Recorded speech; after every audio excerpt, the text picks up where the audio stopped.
జనరల్గా ఈ గంజాయి అలవాటు పడిన వాళ్ళు ఈ గంజాయి క్రానిక్గా తీసుకోవడం వల్ల, క్రానిక్ డ్రగ్ డిపెండెన్సీస్ వల్ల లైంగిక పటుత్వం తగ్గుద్దా అని కూడా కొంతమంది పేషెంట్స్ వచ్చి అడుగుతూ ఉంటారండి.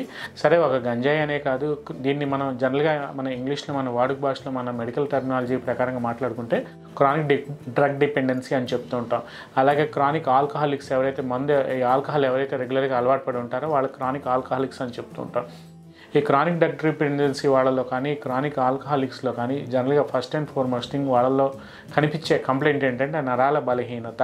జనరల్గా నర్వస్ వీక్నెస్ అనేది స్టార్ట్ అవటం అనేది చాలా ఇనీషియల్గా, చాలా ఎర్లీగా, చాలా ఫాస్ట్గా స్టార్ట్ అయిపోతూ ఉంటుందండి. అంటే నరాల్లో ఉండే స్ట్రెంగ్త్ ఏదైతే ఉందో నరాల పటుత్వం తగ్గిపోవటం, అక్కడ నుంచి గ్రాడ్యువల్గా ఒక రకమైన తూలుడు, అంటే వాళ్ళు ట్రెమర్స్ అని చెప్తూ ఉంటాం. వాళ్ళు నడిచినా ఒక ప్రాపర్ స్ట్రైట్ లైన్లో నడవలేరు. అంటే ఎవరైతే ఆల్కహాల్ తీసుకున్న తర్వాత ఒక 10 to 15 మినిట్స్ తర్వాత ఆ ఎఫెక్ట్ అనేది ఆ బాడీ మీద స్టార్ట్ అయినప్పుడు వాళ్ళు ఎలా అయితే బిహేవ్ చేస్తారో అలా వాళ్ళు నడిచే గేట్ కూడా మారిపోయి ఇర్రెగ్యులర్ గేట్ అయిపోయి అన్స్టడీ గేట్ అని చెప్తూ ఉంటాం.